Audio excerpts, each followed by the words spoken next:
Well, the anticipated meeting in Budapest between President Trump and Russian President Putin has been called off for now. A White House official told The Hill that Secretary of State Marco Rubio and Russian Foreign Minister Sergei Lavrov had a, quote, productive call yesterday. The official continued, quote, therefore, an additional in-person meeting between the Secretary and Foreign Minister is not necessary, and there are no plans for President Trump to meet with President Putin in the immediate future. Trump elaborated on the situation yesterday during an Oval Office press conference. Let's listen to that.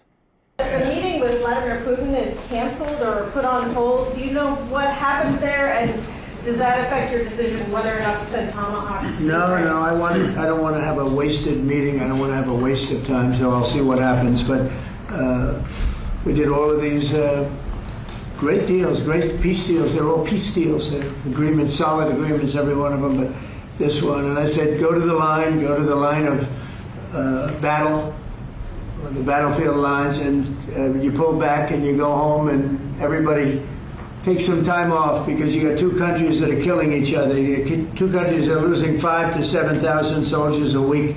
So we'll see what happens. We haven't made a determination. Trump appeared there to be referencing his proposal for Russia and Ukraine to stop where they are and lay down arms. Lavrov, however, made it clear yesterday that Russia opposes an immediate ceasefire.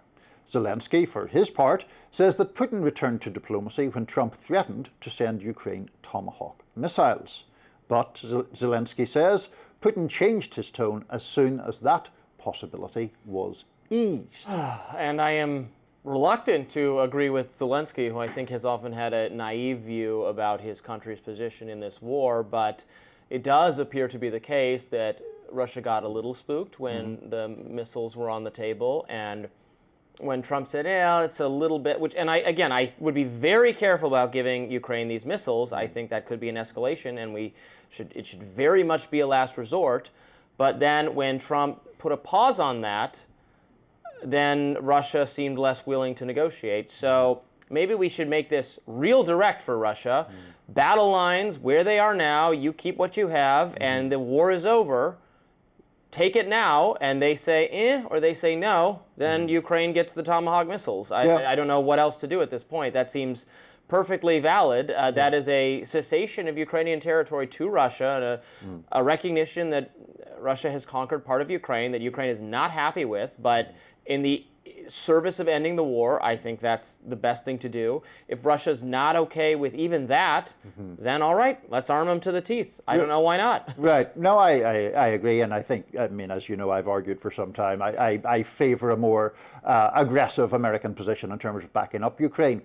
But the important thing here, I think, is this context about the battle lines that you mentioned, because it's completely understandable that Zelensky and the Ukrainians don't want this situation where peace talks are purportedly taking place, but Russia all the time is encroaching further and further into Ukrainian territory, because that just gives Putin a license to constantly change whatever is purportedly being agreed to at these talks, including some painful concessions for the Ukrainians.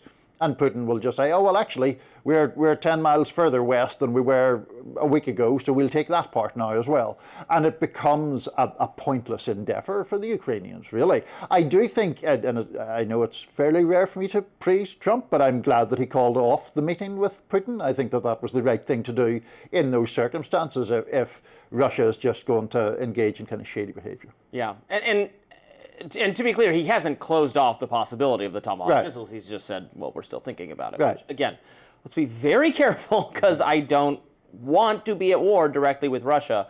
But at this point, they're just not. They're not evincing any interest in the peace we are trying so desperately to foster. And if you don't want peace, then you get war. Yeah, well, and also you just have to draw a line somewhere, otherwise you're going to get played, essentially. And that's always been the fear, I think, that Putin has kind of just adapted to Trump's tactics to get what he wants without making really any meaningful concessions at all. So that's the problem. See. We shall indeed. Meanwhile, is Trump seeking cash from the Department of Justice? Stick around for my notes on that topic when you rejoin Rising after this quick break.